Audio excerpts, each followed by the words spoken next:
오늘의 주요 뉴스입니다. 방역당국은 추석 연휴에 고향이나 여행지를 방문한 뒤 발열, 기침 등의 증상이 나타나면 반드시 코로나19 진단검사를 받으라고 요청했습니다.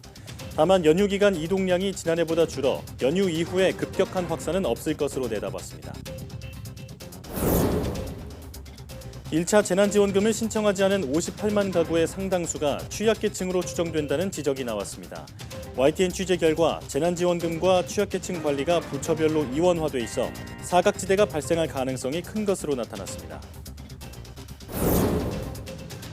코로나19 대응 과정에서 국가 채무와 재정 적자가 급격하게 증가하자 정부가 한국형 재정 준칙을 도입하기로 했습니다. 2025년도부터 GDP 대비 국가 채무 비율을 60%, 통합 재정 수지는 마이너스 3%로 관리하겠다는 것이 주요 내용입니다. 군 병원에 입원 중인 트럼프 미국 대통령이 차량을 타고 외출하면서 방역수칙 위반 논란이 일고 있습니다. 의료진은 트럼프 대통령이 안정적 상태를 유지하고 있으며 침대를 벗어나 움직일 수 있는 수준까지 왔다고 밝혔습니다.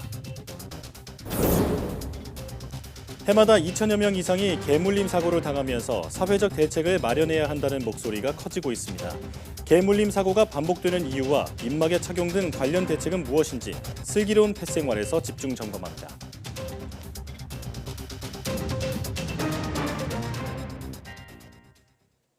여러분 안녕하십니까? 사이언스 투데이입니다. 정부가 올해 추석 이동량이 지난해보다는 줄어 연휴 이후에 코로나19의 급격한 확산은 없을 것으로 내다봤습니다. 중앙재난안전대책본부는 추석 연휴인 지난달 29일부터 이번 달 4일까지 6일 동안 이동 인원은 모두 3,116만 명으로 지난해 추석보다 3.1% 줄었다고 밝혔습니다. 같은 기간 하루 평균 이동 인원은 지난해보다 19.3% 줄어든 것으로 파악됐습니다. 추석 연휴가 낀 지난주 하루 평균 환자는 57.4명으로 감소세가 이어졌습니다.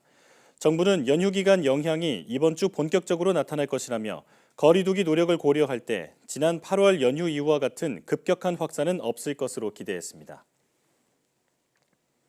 코로나19 신규 환자 숫자가 두 자릿수를 유지하며 안정세를 보이고 있습니다. 방역당국은 그러나 추석 연휴 기간 접촉과 이동량이 평소보다 늘었다며 긴장을 늦출 수 없다고 밝혔습니다. 박능우 1차장의 중앙재난안전대책본부 회의 발언 직접 들어보시죠. 평소보다 지역 간 이동과 사람 간 접촉이 증가한 것을 고려하면 긴장의 끈을 놓기 어렵습니다. 10월 11일까지는 특별 방역 기간으로 지속적인 실천이 필요합니다. 고향이나 여행지를 방문하신 분들은 발열, 기침 등 증상이 있을 경우 가까운 선별진료소에서 진단검사를 받아주시기를 바랍니다.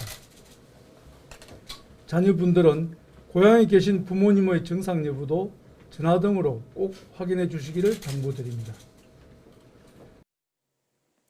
문재인 대통령이 청와대 수석보좌관 회의를 주재하고 국민의 협조 덕분에 추석 연휴 동안 코로나가 감소 추세를 보였다며 감사 인사를 전했습니다.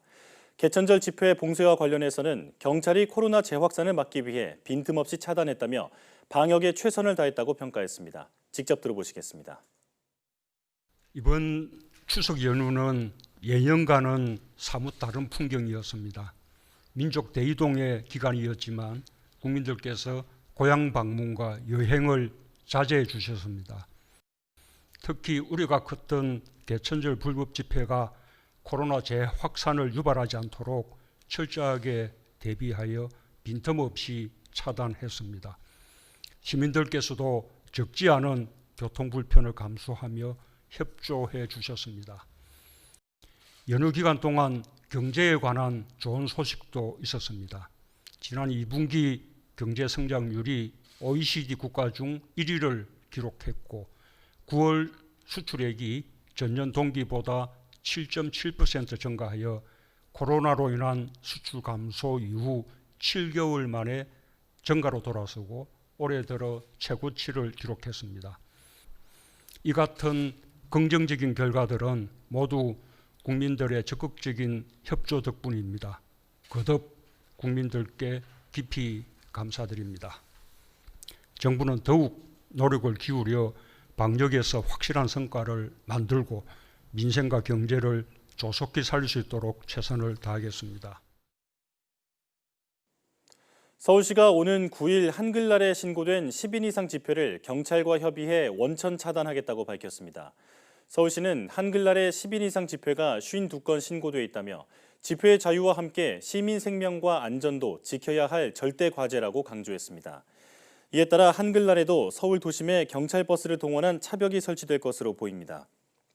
지난 3일에는 개천절 집회 차단을 위해 광화문 일대를 경찰버스가 막아서고 지하철 5호선 광화문역과 1, 2호선 시청역, 3호선 경복궁역에 지하철이 정체하지 않았습니다. 정부가 코로나19 대응 과정에서 국가 채무와 재정 수지 적자가 크게 증가하고 인구 감소 등으로 중장기 국가 채무도 크게 늘어날 것으로 우려되면서 재정의 지속 가능성 유지를 위한 한국형 재정 준칙을 도입하기로 했습니다. 홍남기 부총리 겸 기획재정부 장관은 정부 세종청사에서 브리핑을 열고 GDP 대비 국가 채무 비율 60%, 통합 재정 수지는 마이너스 3%로 각각 설정하는 재정 준칙 방안을 발표했습니다.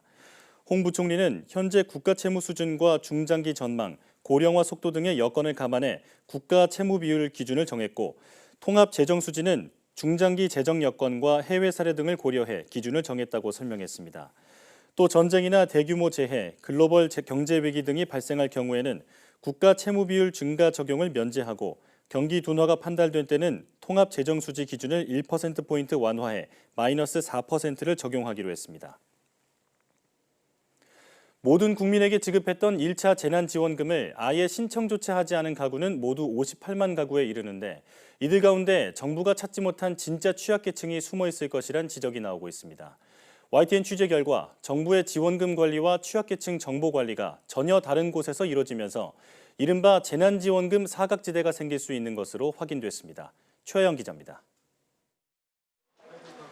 사상 처음으로 모든 국민에게 나눠준 1차 재난지원금. 2,216만 가구에 14조 2천억 원이 지급됐습니다. 그런데 지원금을 아예 신청조차 하지 않은 가구도 58만 가구에 달했습니다. 연령대별로는 50대와 60대, 70대가 줄을 이뤘고 아동이나 청소년이 세대주인 2만 가구도 포함됐습니다. 이들이 받지 않은 재난지원금은 모두 2,516억 원. 한 가구에 평균 43만 원꼴로 1인 가구에 지급됐던 40만 원을 조금 웃도는 금액입니다. 그래서 1인 가구가 많았을 것으로 추론됩니다. 이들은 재난지원금을 받지 않은 걸까 아니면 받지 못한 걸까?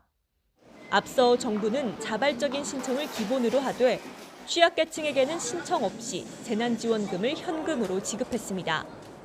미신청 58만 가구는 여기에도 포함되지 않아서 자발적으로 포기한 게 아니라면 지원금을 받고 싶어도 못 받았다는 얘기가 됩니다. 취약계층이나 미성년자들이 신청을 못했을 가능성이 상당히 높다고 판단됩니다. 어떤 방식으로, 어떤 사유로 왜 이런 신청을 하지 못했는지까지도 사후 관리를 하는 체계가 마련되어야 되지 않을까라는 생각을 하게 됩니다. 하지만 미신청 가구를 찾아 1차 재난지원금을 끝까지 지원하려는 정부의 노력이 부족하면서 이른바 재난지원금 사각지대가 생겨났습니다.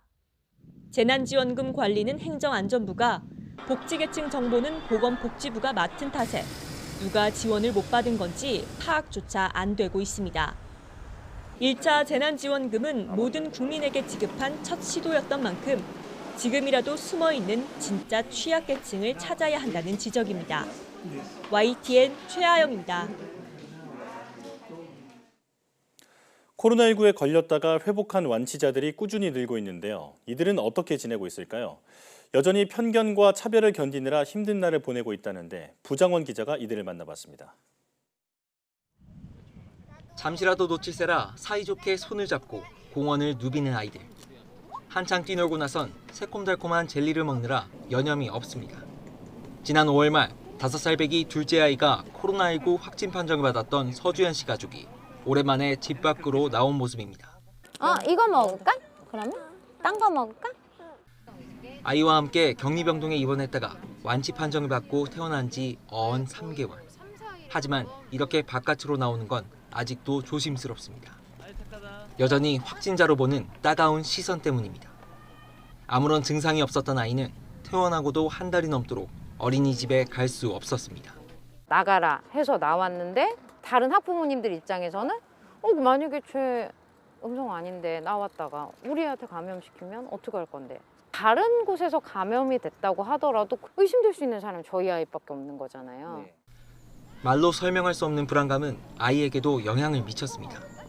물건을 집어던진다던가 자기가 자기 화를 참지 못하는 것들이 눈에 보일 정도로 아이가 너무 예민하고 화를 많이 내다 보니까 이게 뭔가 아이한테 분명히 심리적인 거나 아니면 정신적으로 영향을 주고 있긴 하구나라는 생각이 좀 들더라고요. 식사 자리에서 감염돼 50일 동안 격리됐다가 퇴원한 김지호 씨는 바이러스와의 싸움 이후 세상과의 싸움이 시작됐다고 말했습니다. 회사에선 다른 직원들이 불안해하니 당분간 나오지 말아달라고 통보받았고 다니던 헬스장에서는 문전박대를 당했습니다. 항체가 생겨 오히려 더 안전하다고 정부 지침에 따라 퇴원했다고 설명했지만 소용없었습니다. 제가 출근을 하면 휴가를 가겠다라고 말씀하시는 분들이 있을 정도로 걱정을 심각하게 하셨기 때문에 저는 사실 회사로 다시 복귀할 수 없었고요. 너 걸렸던 사람이니까 내 주변에 있으니까 무섭다. 주변에 있지 말아라. 마스크 똑바로 써라. 결국 4년간 몸담았던 회사를 그만둔 지호 씨는 병을 이겨내는 것보다 힘들었던 편견과 차별의 경험들을 자신의 SNS에 섬세하게 기록했고 차곡차곡 모인 글들은 곧 출간을 앞두고 있습니다. 책에는 같은 경험을 한 이들에게 전하는 격려와 응원의 메시지가 담겼습니다. 분명히 다 이겨낼 수 있을 거라고 믿고 있어요. 조금만 더 기다리신다면 분명 사회도 더 받아들일 준비가 되어서 충분히 우리들을 안아줄 수 있을 거라고 믿고 있고요. YTN 부장원입니다. 코로나19 사태 장기화로 대면 접촉이 제한되면서 농가에서도 농업 기술을 습득하는 데 어려움을 겪고 있습니다. 이런 가운데 충북농업기술원이 대면 접촉 없이 다양한 농업 기술을 학습할 수 있는 온라인 교재를 제작해 눈길을 끌고 있습니다. 이성우 기자입니다. 연구원들이 아열대 작물인 카사바의 크기를 하나하나 재고 있습니다. 생육 상태는 어떤지, 병충해는 없는지 꼼꼼히 점검합니다. 이렇게 연구사들이 농작물을 조사하는 장면을 한쪽에서 동영상 제작자가 카메라에 담고 있습니다. 작물의 상태를 어떻게 점검하는지 그리고 어떻게 대처하는지 누구나 영상을 보고 쉽게 배울 수 있도록 만듭니다. 비대면 영상 교육 자료인데요. 이제 농민들이 주로 보게 되세요. 그래서 저희가 농민들이 쉽게 이해할 수 있도록 연구원님들이 이제 측정하는 모습들을 이제 영상 구성을 좀 쉽게 해서 이해를 돕고자 해서 만들고 있습니다. 이렇게 동영상을 제작하는 이유는 코로나19 장기화로 대면 접촉이 제한되면서 농업인들이 농업 기술을 습득하기가 어려워졌기 때문입니다. 그래서 충북농업기술원이 농가에서 대면 접촉 없이 학습할 수 있는 다양한 작물의 생육 상황을 담은 동영상 교재를 개발하기에 이르렀습니다. 이 교재에는 카사바는 물론 멜론과 차요태 등 농작물뿐만 아니라 갈색 거저리와 애 반딧불이 등 곤충의 생육 조사도 포함됩니다. 특히 일반 농가는 물론 새로운 작목 전환이나 귀농 귀촌을 생각하는 사람들도 교재로 쓸 수 있게 제작됩니다. 이번에 제작하는 그 교재 같은 경우는 이제 열종에 대한 작물에 대한 그 교재를 제작을 하고요.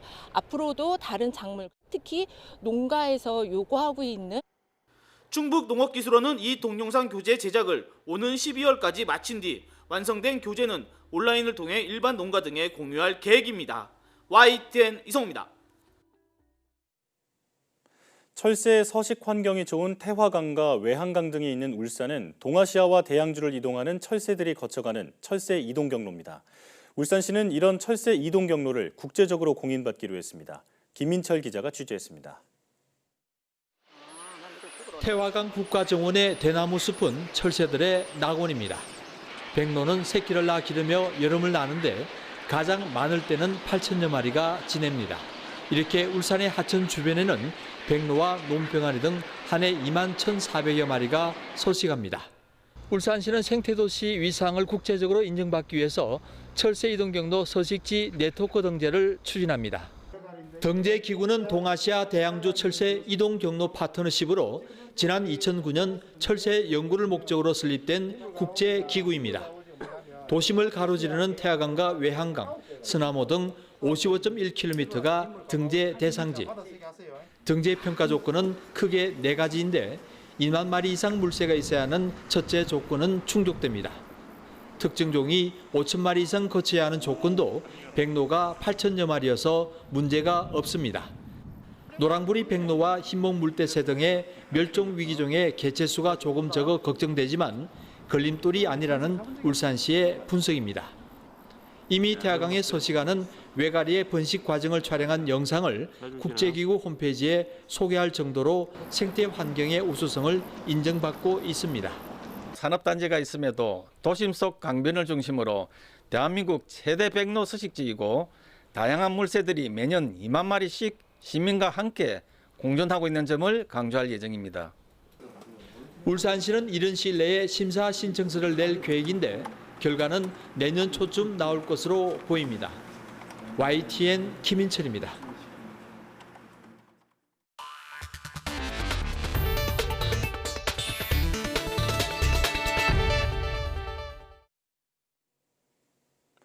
미국 대선이 한 달 앞으로 다가온 가운데 도널드 트럼프 미국 대통령의 코로나19 감염 사태가 가장 큰 변수 중 하나로 등장했습니다.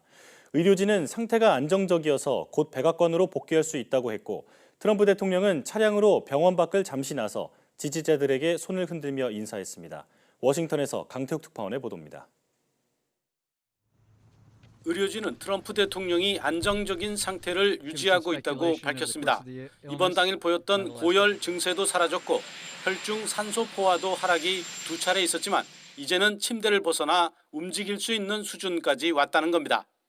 그런 만큼 이르면 하루 뒤에는 퇴원해 백악관에서 치료를 이어갈 수 있다고 전했습니다. And if he continues to look and feel as well as he does today, our hope is that we can plan for a discharge as early as tomorrow to the White House where he can continue his treatment course. 로버트 오브라이언 백악관 안보 보좌관도 트럼프 대통령의 건강 상태가 매우 좋다고 밝혔습니다. 이런 가운데 트럼프 대통령은 지지자들에게 인사하기 위해 차량을 타고 병원 밖으로 나오는 깜짝 외출을 감행했습니다. 마스크를 쓴 채 손을 흔들고 박수를 치면서 지지자들 환호에 화답한 뒤 다시 병원으로 돌아갔습니다. And they've been out there for a long time and they've got Trump flags and they love our country. So I'm not telling anybody but you, but I'm about to make a little surprise visit. 건재함을 과시해 지지자들을 결집하고 애초 계획된 유세에 조기에 복귀하려는 의지를 나타낸 것으로 분석되고 있습니다. 하지만 트럼프 재선 캠프는 비상입니다. 빌 스테피언 선거대책본부장은 보도자료를 통해 총사령관 복귀 시까지 선거운동을 최고 속도로 유지하는 총력 작전에 돌입한다고 밝혔습니다. 트럼프 대통령이 나설 수 없는 상황인 만큼 마이크 펜스 부통령과 장남 트럼프 주니어, 차남 에릭 트럼프 등 가족들을 활용한다는 계획입니다. 또 트럼프 대통령을 지지하는 여성과 흑인, 라틴계 단체도 등장시켜 지지 분위기를 끌어올리겠다는 전략입니다. 워싱턴에서 YTN 강태욱입니다. 트럼프 대통령이 병원 치료 도중 깜짝 외출한 것을 놓고 무책임하다는 비판이 나오고 있습니다. 트럼프 대통령은 병원에서 코로나19에 대해 많이 배웠다. 이것은 진정한 학교다라며 몸을 낮추는 듯한 모습을 보였지만 실제 행동은 그렇지 않다는 것입니다. 보도에 박홍구 기자입니다. 깜짝 외출에 앞서 트럼프 대통령은 병원에서 영상을 녹화해 트위터에 올렸습니다. 지지자들을 위대한 애국자라고 추켜 세우며 코로나19에 대해 많이 배웠다고 말했습니다. I learned a lot about COVID. I learned it by really going to school. This is the real school. This isn't the let's read the book school. And I get it and I understand. 하지만 방역 규칙을 위반한 돌출 행동으로 이 발언의 진정성이 의심받고 있습니다. 미국 언론과 전문가들은 트럼프 대통령의 외출이 코로나19 환자는 14일간 격리해야 하는 규칙을 위반하고 동승자를 위험에 빠뜨렸다고 비판했습니다. 정치 전문 매체 더힐은 트럼프 대통령의 행동이 안전에 관한 즉각적인 우려와 분노를 촉발했다고 전했고 월터 리드 병원의 내과 의사는 미친 짓이라며 동승자들도 14일간 격리할 것을 주장했습니다. 다른 감염병 전문가도 병원 밖 즐거운 드라이브가 경호원들을 중대한 위험에 처하게 했다며 무책임의 극치라고 강력 비판했습니다. 당시 트럼프 대통령이 탄 승용차에는 창문이 닫힌 상태에서 운전자를 포함해 경호원 2명이 함께 타고 있었습니다. 백악관은 경호원들을 위해 어떤 예방 조치를 했는지 구체적으로 설명하지 않았다고 워싱턴 포스트는 전했습니다. YTN 박홍구입니다.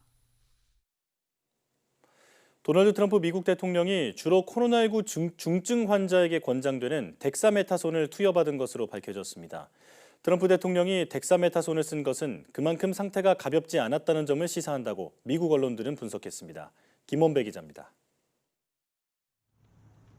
트럼프 미국 대통령을 치료 중인 의료진은 현지 시각 4일 기자회견을 열고 트럼프 대통령이 확진 이후 2차례 혈중 산소 포화도가 떨어지는 일이 발생했다고 뒤늦게 시인했습니다. 이 자리에서 의료진은 현지 시각 3일 아침 트럼프 대통령이 산소 포화도 저하에 대응하기 위해 덱사메타손을 복용한 후 상태가 안정적이라고 밝혔습니다. In response to transient low oxygen levels, as Dr. Conley has discussed, we did initiate dexamethasone therapy, and he received his first dose of that yesterday, and our plan is to continue that for the time being. 덱사메타손은 지난 6월 영국 옥스퍼드 대학 연구팀의 시험 결과 코로나19 중증 환자의 사망률을 상당히 낮추는 것으로 확인돼 주목받은 치료제입니다. 산소 호흡기에 의존하는 환자의 경우 35%, 트럼프 대통령처럼 산소 보충 치료를 받는 환자의 경우 20% 각각 사망률이 낮아진다는 것입니다. 가격이 싸면서도 효과가 좋은 약이지만 인체 면역 반응을 억제하는 부작용도 나타날 수 있습니다. 이런 이유 등으로 보건 전문 기관에서는 코로나19 경증 환자에 대해서는 덱사메타손 복용을 권하지 않고 있습니다. 세계보건기구 WHO는 중태이거나 심각한 코로나19 환자에게만 덱사메타손을 투여해야 한다고 밝혔습니다. 미국 국립보건원 지침도 산소 보충이 필요하지 않은 정도의 환자에게는 덱사메타손 사용을 권고하지 않고 있습니다.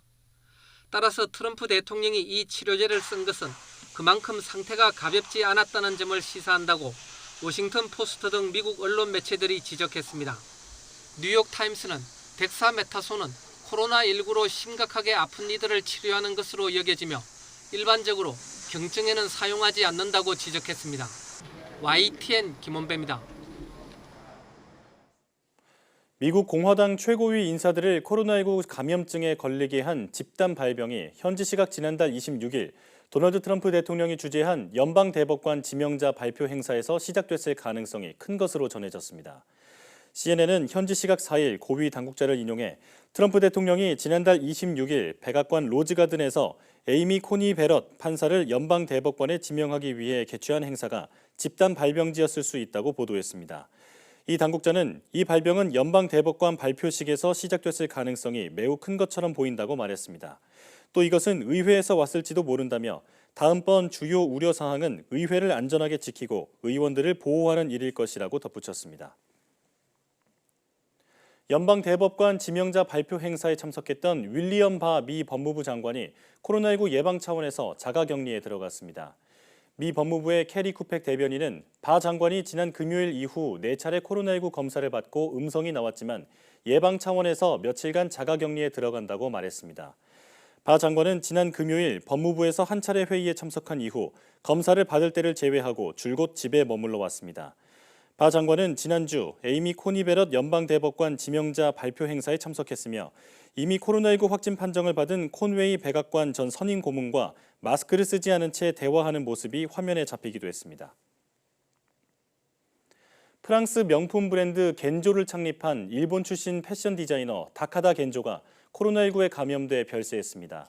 향년 81세로 파리 패션계를 뒤흔든 최초의 일본 디자이너라는 평가를 받았습니다. 조수현 기자입니다. 현지 시각 4일 프랑스 파리 근교의 한 병원에서 패션 디자이너 다카다 겐조가 숨을 거뒀습니다. 향년 81세입니다.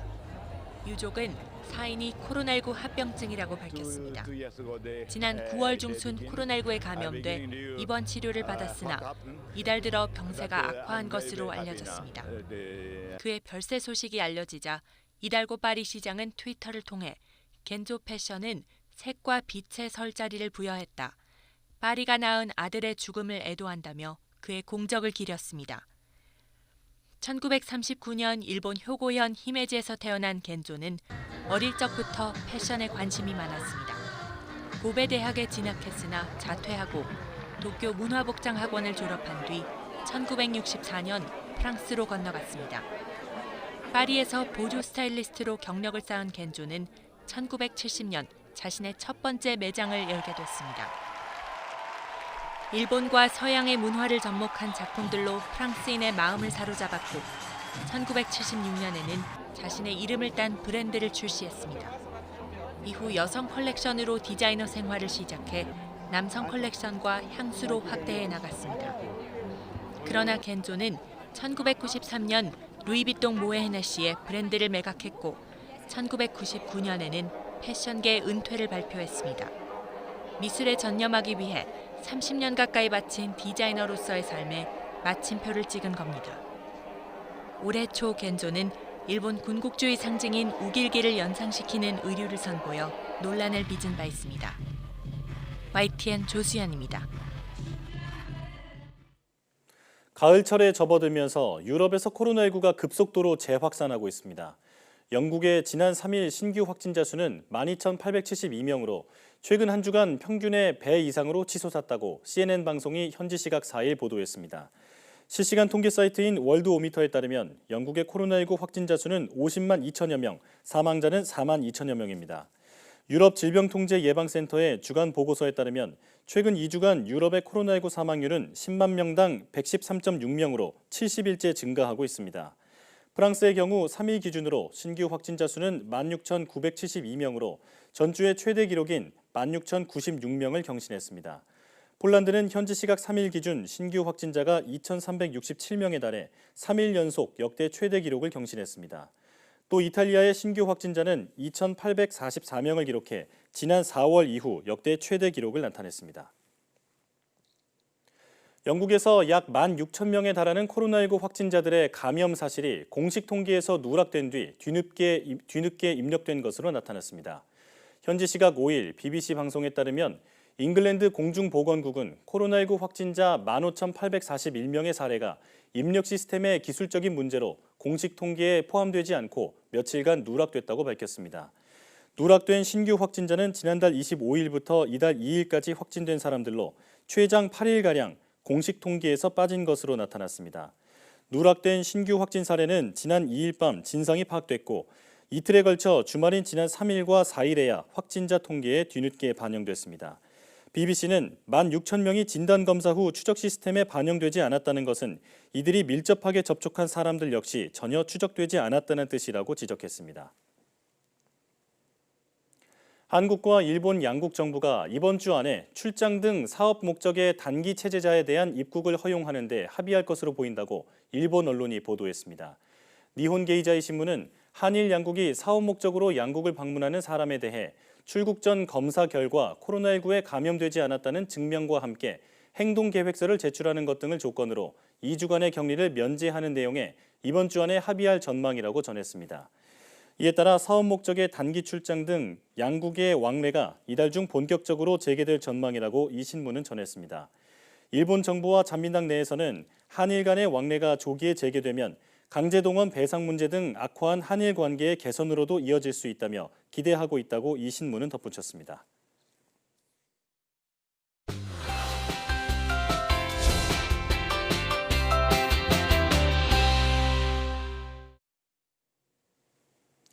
개물림 사고가 사회적으로 논란이 되면서 관련 처벌 규정을 강화해야 한다는 목소리도 커지고 있습니다.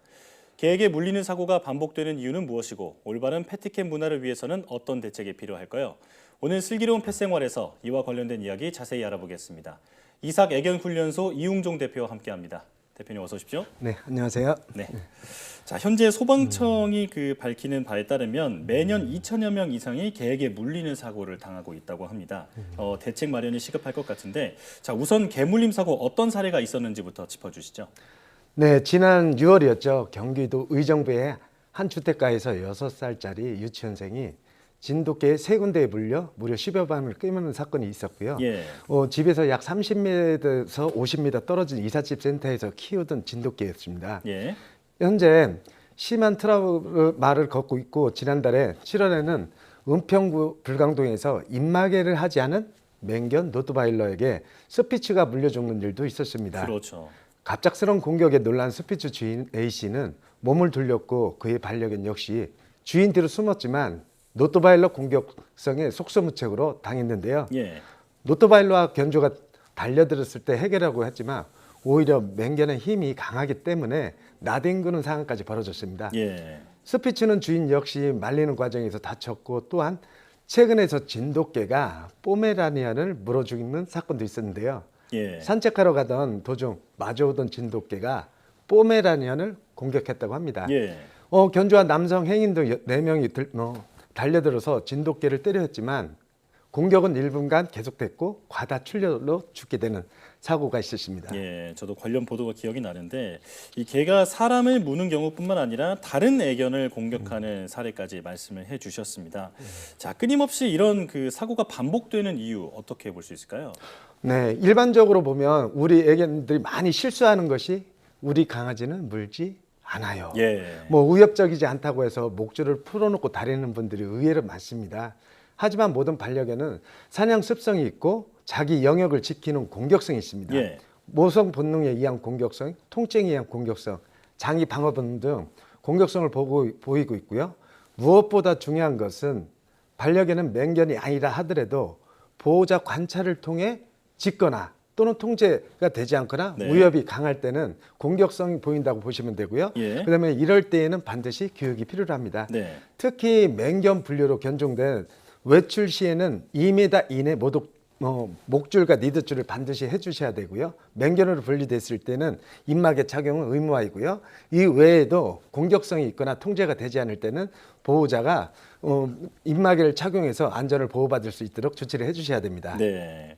자, 입마개만 제대로 채웠어도 사실 이런 사고는 충분히 예방할 수 있었을 것 같은데, 자, 그런데 그 마지막에 맹견을 언급해 주셨잖아요. 네네. 이 맹견으로 그 지정된 품종이 무엇이고 또 맹견이 어떤 특징이 있는지 설명해 주시죠. 네, 현재 우리나라 동물보호법상 도사견과 아메리칸 피플테리어, 아메리칸 스탠퍼드셔 테리어, 스탠퍼드셔 불테리어, 노트바일러 5종이 있고요. 그 잡종들이 맹견으로 분리되어 있고요. 예. 맹견으로 분리된 개들의 성향을 보면 투견으로 개량이 되었으며 힘과 에너지가 넘치는 것이 특징입니다. 노트바일러는 독일산 견종으로 경비견으로 이용되는데 경비견은 경계심이 아주 강하거든요. 예. 그다음에 훈련성도 굉장히 뛰어난 특징을 가지고 있고요. 하지만 낯선 사람에 대한 경계심이 강하기 때문에 어린 강아지 시기부터 사회성과 복종 교육이 반드시 필요한 품종 중 하나입니다. 네, 이 여러 종의 그 견종을 설명해 주셨는데 주로 이름 뒤에 테리어가 붙는군요. 네, 그리고 로트와일러도 말씀을 해주셨습니다. 자, 현행법상 이런 맹견은 외출 시에 그 마스크 이 입막의 착용이 필수잖아요. 네네. 자, 그런데 그 아무런 대비 없이 갑자기 이렇게 활발한 개에게 입마개를 이제 씌우려고 하면 굉장히 힘들어할 것 같거든요. 입마개 교육 어떻게 시켜야 할까요? 입마개 교육은 처음이 제일 중요합니다. 입마개를 착용했을 때 스트레스나 불안감의 요인이 돼서는 안 되고요. 예. 입마개를 착용했을 때 좋은 기억을 심어주는 것이 첫 번째입니다. 예. 그리고 첫 번째 교육을 시킬 때 입마개 안에 개들이 좋아하는 간식이나 육포 같은 것을 넣어서 반려견 스스로가 입마개 안에 들어가서 적응할 수 있는 과정을 만들어주는 것이 굉장히 중요하고요. 예. 입마개를 주둥이를 넣었을 때 지속적으로 이 간식이나 보상을 통해 가지고 입마개에 대한 두려움과 공포심을 줄여주게 되면 효과적으로 적응하는 단계가 접어들 수가 있고요. 또 외출 시 나갈 때 입마개를 채우고 난 다음에 외출을 하고 집으로 돌아왔을 때 네. 잘한 것에 대한 보상으로 간식을 주게 되면 입마개에 대한 것을 서서히 적응하면서 무리가 없게 적응할 것입니다. 그렇군요. 그러니까 입마개를 채우는 일이 나에게 그 좋은 일이다, 기쁜 일이다라고 인식할 네네. 수 있게끔 도와줘야 한다 말씀해 주셨습니다. 자, 그런데 이런 개물림 사고가 발생하고 나면 그 이제 가해를 한 그 개에 대해서 안락사 논란이 좀 있잖아요. 네, 이 사람이나 다른 강아지를 문 개라면 이제 무조건 안락사를 해야 하는지 대표님께서는 어떻게 보시나요? 저 같은 경우는 사람을 물었다고 해서 무조건 안락사를 하는 것은 반대입니다. 공격성 성향 테스트를 받아보는 게 중요하고요. 예. 보호자 교육 역시 참여하게 하게끔 하는 것이 필요하고 전문가가 개입이 필요하지만 도저히 전문가가 판단했을 때 이 아이는 발전 가능이 없다 했을 때는 안락사를 결정하는 것도 전문의와 함께 상의를 통해서 결정하는 것이 바람직하다고 볼 수가 있습니다. 그렇군요. 자, 그렇다면 그 우리나라보다 반려견 문화가 조금 더 발달해 있는 그 해외의 경우에는 이런 개물림 사고가 발생했을 때 어떻게 대처하나요? 네, 우리나라보다 반려 문화가 먼저 발전된 해외에서는 맹견에 대한 소유자 엄격하게 제한되어 있습니다. 예. 특히 독일은 맹견은 국내 반입 및 수입 제한에 관한 법률을 통해서 피플테리어 등 위험성이 높은 개의 자국의 수입이나 반입을 금지하는 등 강도 높은 규제를 시행하고 있고요. 예. 만에 하나 사람을 물어 상해를 입히거나 사망에 이르게 했을 때에는 안락사를 시키기도 합니다. 네. 영국은 위험성 있는 맹견을 소유할 때는 법원에서 허가받도록 의무화되어 있고 1991년 위험견법을 통해 피플테리어 도사견, 위험견 사육하는 제한을 하고 있습니다. 이를 위반을 하거나 사람에게 상처를 입힌 경우 해당 개의 소유자에게 도살 명령을 하거나 소유자에게 박탈을 할 수가 있습니다. 예. 미국은 면허 제도를 도입을 해서 맹견 소유자 관리를 하고 있고요. 주마다 조금씩 다르기는 하지만 동물이 사람을 물었을 때 사망의 직접적인 원인이라고 판단할 경우에는 안락사를 하고 있습니다. 네. 동물 단체에서 또 압류를 하는 경우도 있고요. 여기서 최종적으로 결정됐을 때 이게 역시 더 이상 변화가 없다고 판단된다고 하면 안락사를 권장합니다. 그렇군요. 자, 그 해외 사례를 설명해 주셨는데 조금 더 우리나라보다는 조금 더 체계적이고 조금 더 강한 그 규제가 있다는 걸 알 수 있었습니다. 자, 이와 관련해서 우리 정부도 그 오는 2022년까지 위험한 개의 공격성과 기질을 평가해서 그 결과에 따라서 행동 교정이나 안락사 명령 등 그 의무를 부과하는 체계를 마련한다고 하는데요. 자, 그렇다면 그 현재 개 물림 사고 피해자에 대한 보상, 배상은 어떻게 이어지고 있나요? 네, 개 물림 사고가 발생한 경우 안전관리 의무 위반으로 상해시에는 2년 이하의 징역 또는 2천만 원 이하의 벌금을 내고요. 안전관리 위반으로 사망 사고 시에는 3년 이하 징역 또는 3천만 원 이하의 벌금이 부과되고 있습니다. 네, 자 처벌 조항이 있었군요. 네. 자 맹견의 경우에는 그 사실 자주 무는 이런 사고가 발생하는 종이 주로 맹견이잖아요. 그쵸. 자 그래서 이 맹견에 대한 책임보험 그 가입을 의무화해야 한다라는 법안도 나오고 있다고 들었습니다. 예, 설명해 주시죠. 네, 우선 내년부터 노트바일러를 비롯한 맹견 보호자는 맹견이 사람을 물어서 사망을 하면 8천만 원 이상 보장하는 보험에 의무 가입을 해야 합니다. 네. 가입하지 않으면 300만 원 이하의 과태료를 부여받는데요. 보호자는 맹견을 입양할 당일 보험을 가입해야 하며 기존 맹견 보호자는 내년 2월 12일까지 보험에 가입을 해야 하고 예. 맹견이 태어난 지 3개월 이하의 경우에는 3개월이 되었을 때 가입을 해야 합니다. 맹견 보호자가 가입하는 보험은 맹견 개물림 사고에 다른 사람이 사망하거나 후유 장애가 발생하면 8천만 원 이상, 사람을 다치게 하면 1,500만 원 이상, 또 다른 동물을 상해를 입힌 경우 200만 원 이상의 보상을 해야 합니다. 자동차 보험 등 다른 의무 보험처럼 기존 보험 만료일 안에 보험을 갱신해야 합니다. 예. 자, 그 말씀을 듣다 보니까 여러 가지 그 규제와 제도들이 마련이 되고 있는데 그래도 무엇보다도 이 반려견 문화 자체가 개선이 되는 게 일단 궁극적인 해결책일 것 같거든요. 자, 그 대표님께서는 이런 개물림 사고를 줄이기 위해서 어떤 반려견 문화가 정착돼야 한다 보시나요? 네, 강아지 시기부터 보호자 교육과 반려견 교육이 의무화되어야 한다고 봅니다. 또 개물림 사고는 순식간에 이루어지기 때문에 보호자는 늘 조심하고 배려하는 마음을 가져야 합니다. 또 반려견이 공격성이 있거나 경계심이 강하다면 자유스러운 공간이라 하더라도 목줄을 착용하는 것이 바람직합니다. 예. 패티캣 예절은 개에게 자유를 주는 것이 아니라 안전한 환경을 만들어주는 일입니다. 패티캣을 잘 지키는 반려견과 보호자는 안전한 환경에서 공존하는 것을 의미한다는 거죠. 예. 자, 오늘 그 반려견이 그 이제 사람을 물거나 다른 강아지를 무는 그 개물림 사고에 대해서 들어봤는데 혹시 그 대표님께서도 이제 실제로 많은 그런 행동 교정을 하시잖아요. 네네. 좀 성공적으로 그런 자주 물던 개가 이제 그런 행동이 교정된 사례 같은 게 있는지 한 가지만 좀 소개해 주실까요? 실질적으로 이제 강아지는 교육을 통해서 새로운 변화를 줄 수가 있거든요. 예. 아무리 사람다 하더라도 시간과 노력, 정성을 가지고 계속 변화될 수 있는 교육을 시켜나간다면 굉장히 많은 변화를 가져오기도 해요. 예. 또 실질적으로 사람에 대한 경계심이 강한 것은 사람에 대한 사회성과 다양한 사람들을 접촉할 수 있는 환경을 만들어 줘가면서 변화를 시켜주면 도움이 될 수가 있습니다. 그렇군요. 자, 이 반려견이 나에게 개는 천사 같지만 또 다른 사람이나 다른 개에게는 위협이 될 수 있다는 점을 늘 명심해야겠습니다. 지금까지 이사개경훈련소 이웅종 대표와 함께했습니다. 대표님 오늘 말씀 잘 들었습니다.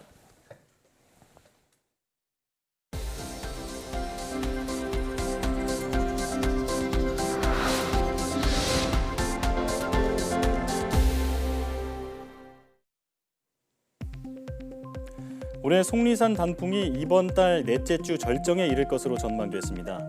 국립공원공단 속리산 사무소는 속리산 단풍이 예년보다 2, 3일 빠른 지난달 마지막 주 고지대부터 물들기 시작했다며 이같이 밝혔습니다. 사무소는 이어 갑작스러운 기상 변화 없이 적정한 온도 차이가 유지되고 습도와 햇볕이 충분하다면 11월 중순까지도 단풍을 즐길 수 있을 것으로 내다봤습니다. 국내 5G 이동통신 서비스 가입자가 800만 명을 넘어섰습니다. 과학기술정보통신부에 따르면 8월 말 5G 가입자는 865만 8천여 명으로 전달보다 80만 명 넘게 늘었습니다. 이는 지난해 8월 이후 가장 큰 증가폭으로 삼성전자 갤럭시 노트 20의 8월 출시 효과가 반영된 것으로 분석됩니다. 전체 이동통신 서비스 가입자는 7천만 명을 넘어섰으며 지난해 6월 이후 감소세를 이어오던 알뜰폰 가입자도 14개월 만에 반등했습니다. 카이스트 생명화학공학과 김희탁 교수팀이 전 세계 레독스 흐름전지 가운데 수명이 가장 긴 아연브롬 레독스 흐름전지 개발에 성공했습니다. 연구팀은 아연 전극의 열화 메커니즘을 규명함으로써 배터리 과열 현상을 원칙적으로 차단할 수 있는 물 전해질을 이용한 ESS, 즉 에너지 저장 시스템을 개발했다고 밝혔습니다. 리튬이온 전지보다 30배 높은 충전 방전 성능과 5,000 사이클 이상 구동이 가능한 이번 연구 성과는 에너지 환경과학 분야 국제학술지 표지 논문으로 실렸습니다. 코로나19 바이러스가 사람 피부에서 9시간 이상 생존한다는 연구 결과가 나왔습니다. 일본 교토 부립의과대학 연구팀은 바이러스의 생존 시간을 실험한 결과 코로나19 바이러스가 사람 피부에서 9시간 이상 살아남는다는 사실을 확인했다고 밝혔습니다. 이는 독감 바이러스보다 5배 이상 길 뿐만 아니라 스테인리스나 유리 표면에서도 다른 바이러스보다 생존 시간이 길었다고 설명했습니다.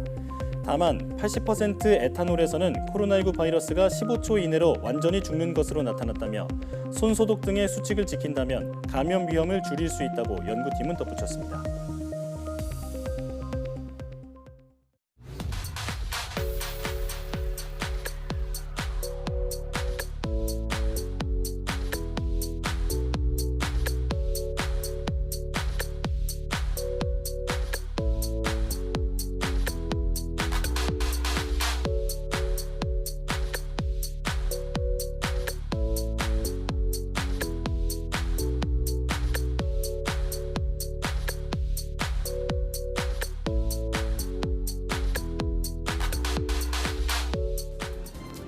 닷새간의 추석 연휴는 끝났지만 코로나19 확산을 막기 위한 특별 방역 기간은 11일까지 유지됩니다. 긴장의 끈을 놓지 말고 지속적인 방역 실천이 필요한데요. 고향을 다녀온 뒤에 기침과 발열 등 증상이 있으면 반드시 선별진료소에서 진단검사를 받고 고향에 계신 부모님의 증상도 꼭 확인하시기 바랍니다. 사이언스 투데이 오늘 소식은 여기까지입니다. 함께해 주신 여러분 고맙습니다.